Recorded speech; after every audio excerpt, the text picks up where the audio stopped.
there's some woman or man that sounds like a woman saying, "Show me what you're made of!" And then that'll be it. That's not even a song. And just Pick it up off the ground, yeah! I need to wear my crown, yeah! I'm gonna win it all, yeah! Those are like some of the songs from this episode, like just... It's Billy Blast, TJ! It's Billy Blast with toothpaste! Timothy! What the fuck is that? Is that supposed to be a woman?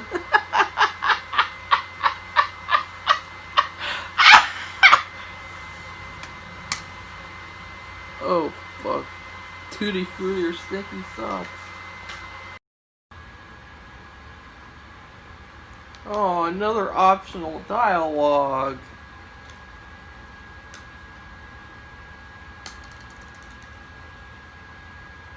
Oh, shit. Oh, God. It's agenda dialogue. why is this parchment scroll? Because it's very old. It's called a papyrus, Safi. Well, that's what they use to make. It's called a papyrus. I know, that's from a plant. They call it the papyrus. Okay, well, it helps you somehow. I summon my Volnavia, my loyal assistant, to come back and help me. And she just appears out of nowhere. Out of the fog of clouds. Does this walk like she's a game show contestant walking to Dr. Five's like... Or she's coming out onto a model's runway. Because she was an Australian model. And I only figured out one of them. This plot twist, not a dummy. Well, she hasn't done anything good besides this, so... Okay, whatever. That's just a fact, Safi, so shut up. Excuse me. Excuse me. Oh, God. Resale business, for example. So, anyway... And Julia P's good. So, anyway... Oh, my God. So... Oh, Lord. So anyway, I want to mention too that the other is my least favorite movie of all time. Yeah. It should have been called Book of Boy Toy. It should have been called Book of Crazy Old Bitch Who Likes a Boy Toy and Ghost Stuff with it. It should have been called Book of Boredom or Book of Waste of Time, even though I didn't even pay to watch it. It was on Amazon Prime. I'd like to call this movie Book of Fuck You, because this movie sucks so much. Fuck this movie. I don't even want to talk about it anymore. I rate this movie a shit sandwich with a sardine slushy on the side. I would rate this movie overall another shit sandwich, honestly, because that second story was really giving me, like, I'll say, like, it was giving me PTSD from watching that other movie. It was that bad, and it was just all coming back, you know, the boy toy stuff, this woman who's, like, this, like, evil, gross woman, and, like, just really, really bad. And then they added this whole other stupid plot where she had, like, a dying son and all that crap, and it was just, God, it was terrible. And so, yeah, shit sandwich. And then I will say, though, I'll rate it a shit sandwich with a vanilla milkshake. And the vanilla milkshake represents that whole first story before the ending, obviously. And, of course, when you get to the ending, that's after you eat the shit sandwich and you're drinking the shake and you can still taste that shit sandwich. You know, that's what this movie was. There's going to be a bunch of old people in the theater, and that isn't a negative thing in general, but in particular, this this group of old people who sees Knives Out, they can be uh, chatty Cathys. And so when I saw this movie, there was two old women, and they were sitting a row ahead of me. Well, two rows ahead of me, I guess. And they were chatting the whole movie. They were asking each other questions. They were telling each other plot points. They were laughing at every single joke, which was funny because like they were so old fashioned. You'd think that they would kind of like go like ugh at some of the jokes because they're so R-rated type of jokes. I won't talk about those, but they just kept chatting the whole movie. And so if you see this movie, don't make a big deal about it. Just see it and just focus on the movie. I mean, at the beginning, when they were watching the trailers, they were chatting through the trailers. They showed the trailer for 1917, and at the end they were like, why does the theater have to be so loud?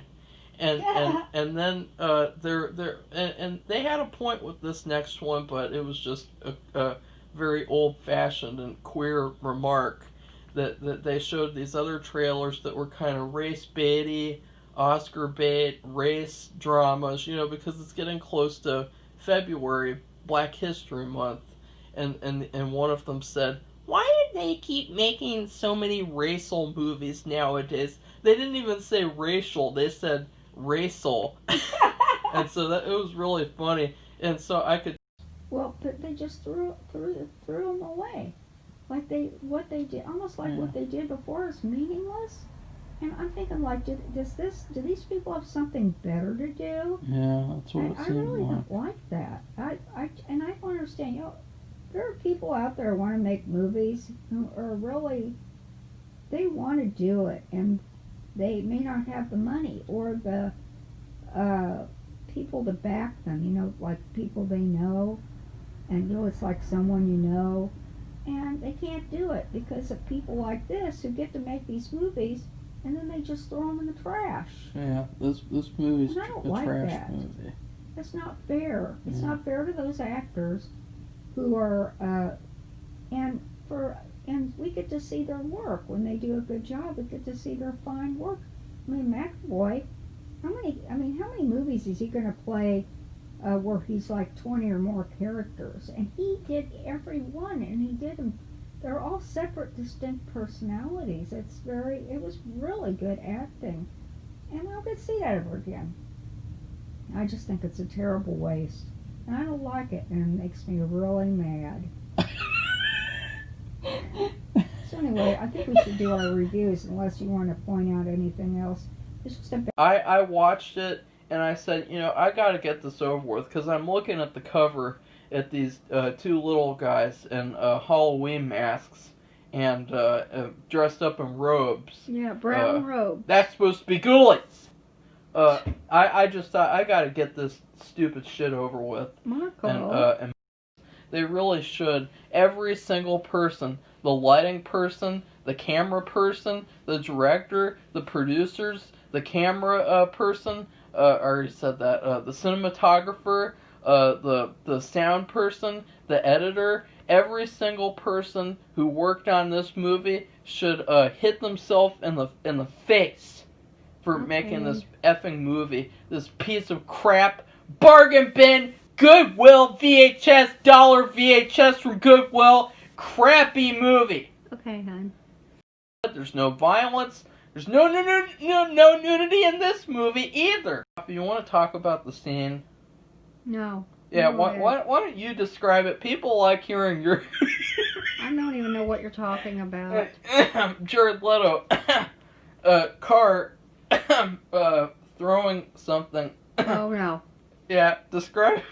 Okay, well, the main character, which is the guy... Get closer to the camera so that people can really hear this part. It's really disgusting, and it was disgusting to them, too, which makes me wonder if it wasn't real. The real deal. But the main character is driving along in his car, and he's with another police person who's a plainclothes police person. It's a woman, actually. And they stop next to a pickup truck because there's 2 lanes and they're all going in. They're going in one direction, and it's a man and a woman in a pickup truck, which is sitting up higher than the car. And they throw a used condom, into their car because the windows are open, and that is so disgusting. It makes me want to erp. And I wasn't going to mention it, but Marco insisted that I mention it for some reason, like it's going to embarrass me or something. It's just stupid, okay? It's stupid. So that's it. Like I said, I don't want to say any more about it because there's nothing. Number 7, I have Rich Girl and Andy. This is, I think, Peggy's last episode, where she reveals, or word gets around finally, that she's a part of a wealthy family. And so immediately after that, Andy has a disgusting reaction, which is that poor people cannot be with rich people. Yeah. And that's what you call classism. And so, I mean, Barney's saying that he can't be with her, and then they go to a restaurant and he acts like he can't be with her because he can't read menu items or something. And just another negative episode. Yeah, and considering today, it's forgettable too. You just have this Meghan Markle, who was an actress, and she came from a poor area in California, and she marries a prince. Nobody gives an F about that bitch. Excuse me. Why do you and now we have number 6, Bart, because I'm very critical when it comes to Andy Griffith episodes. So now we're going to do our best episodes after a short break. You go to certain parts of the movie. I'll just pick out an instance. It's like this movie itself is the Pandora's box, and I can just pick a bunch of different problems and tell you how bad they are. Let's go to the scene where Tangerine, where Tangerine is selling clothes that she apparently made. She's a 15-year-old kid, but they play it off like she's like 30 or something, and like he's like a little 10-year-old, but really, she's 15 and he's 14. They were actually dating while this movie was made. Yeah. And so, she was selling clothes. That she made. Apparently, even though she's a 15-year-old kid. She has no parents, even. She has her own house in New Jersey. She's able to pay for her own house, but she doesn't even make any money because her bully boyfriend steals all of her money profits away from her. And so she's selling clothes, and this girl comes up to her, and she buys a shirt from her, and she takes her shirt off, and they don't even show her boobs or anything because she's 15, so why do you need to show her taking her shirt off? And then she gives her the shirt, and then she gets mad all of a sudden, and they have to pull this girl away from the crowd because she all of a sudden, for no reason, she got angry after she just bought a shirt. Let's get to another problem. All of the Garbage Pail Kids in this movie have something cool about them. Well, cool as in like cool to a little 2-year-old kid who can't even comprehend movies or TV shows. Like, you have the guy, he passes gas on every character in the movie. And then you have the girl that vomits. And then you have this nerd character, and he's a stereotypical nerd. He's got a Superman-style outfit on, and all he does the whole movie is pee. He pees everywhere on everything. And they never give him anything cool to do, but they give all the other kids something cool to do. Okay. No, I'm not done. I've got to go through this movie so that people can see how shitty this movie is. This PG movie that should have been rated R. The studio said, no, we're not going to do that. Kids need a Garbage Pail Kids movie. Even though the Garbage Pail Kids aren't played by kids, they're played by little people, and the little people's faces are entirely covered in masks, and they can't even use the little people's voices for some reason, because I guess, those people's voices just aren't good enough for them. And so You'll have to do a little bit more because I have to order a pizza. okay, she has to order a pizza. So, my review for the movie is, I would give the main movie a delicious hot dog with ketchup and mustard and lots of little dicey onions. And those onions represent the comedy that I was not expecting. And on a movie theater hot dog, you never get diced onions unless you're in a special theater. So it's a surprise. But as you're enjoying the hot dog, halfway through, you get sick. You run to the bathroom and you pull down your pants and you're having diarrhea. That's the second and third part of this movie. It's just straight up diarrhea. And then to represent Aubrey Plaza, she's a bag of sour Sour Patch Kids. Ugh, I do not like those things. And then when you eat a whole bag of them, you get this really bad aftertaste in your mouth. And that's what she is. She is gross as an aftertaste. Some of the lines that she says.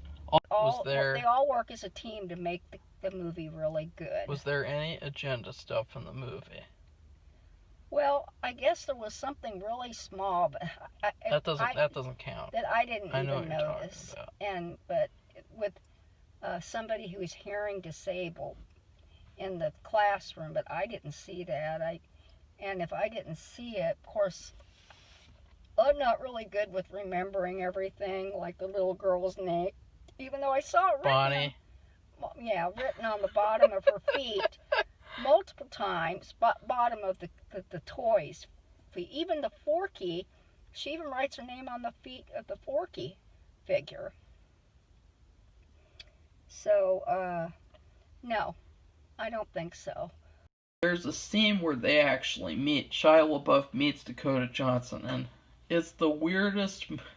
It's a weird movie scene if I've ever seen a David Lynch movie crossed over with some sort of a weird Italian horror movie. And it's them talking in a gas station, and like they're barely talking, like they're barely speaking words. Like Shia LaBeouf is doing his little, and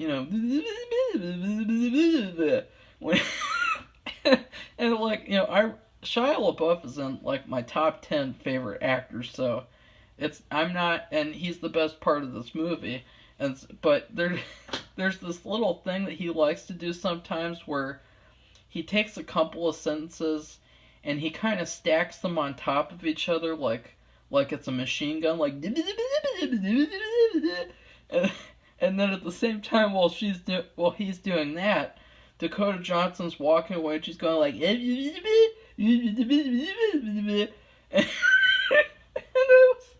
I was like, what is going on? And I want to find Maybe. him. Maybe? Yeah, maybe what? Well, maybe he's alone. Maybe he ain't alone. You don't know. What if he's living the American dream and, he just ran into a bunch of hitchhikers, like Mark Twain's story or something. Mm-hmm. You like Mark Twain? Thank you. You like Louis L'Amour? You got a phone number? Yeah, I got a phone number. Yeah? You gonna go give it to me? So if I find what And so I give it a full breakfast, which would be like a sunny side up egg with crispy bacon and a good piece of toasted nut bread and strawberry jelly for blood. And Marianne would be the cream puff extra you might buy at the local bakery to go with your breakfast meal. You call her a cream puff? Yeah, she was a cream puff. Because there was a lot of... when you make a cream puff, you have a lot of air in your dough. Because that's the space where you put the cream. I'm making Marco laugh, but anyway. This movie sucked. Don't yell. It sucked.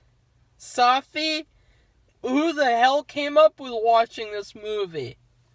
I did. This is the worst film that we have watched so far. It is worse than any of the other films. I hope that now you take back what you said about Road Games and give that movie the respect it deserves. No. No? You think that Road Games is actually one who was on the list originally, but something happened, a big mistake in forgetting someone else. And so, Jessica Stroup.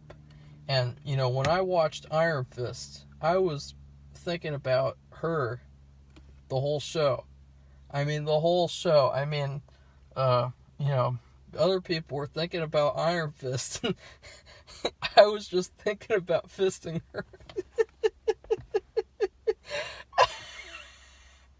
No, I'm just kidding about that. But seriously, why would you rate this movie Dirt Cake? Well, because it looks like dirt, and it's really sweet and tastes good. Okay. And it has a filling, which is really good. And then like I said, each gummy worm would represent a really good joke or part of the movie. And since it's Halloween, that's kind of like actually more of a Halloween dessert.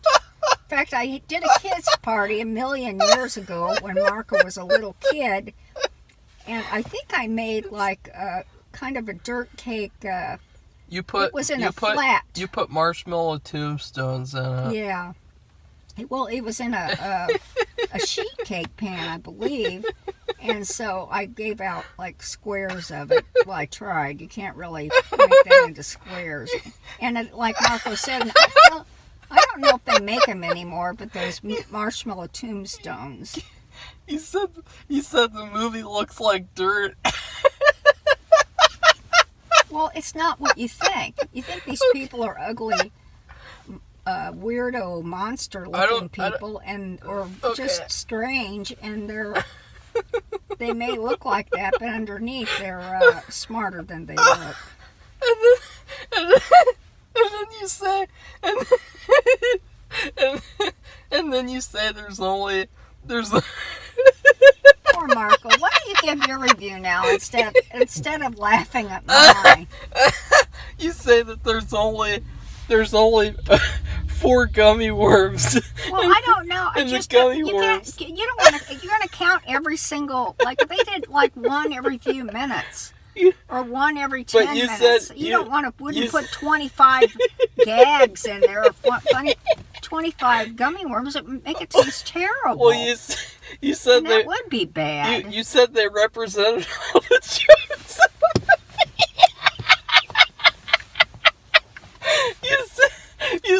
I'm trying not to laugh. There's only 4 jokes in the whole movie.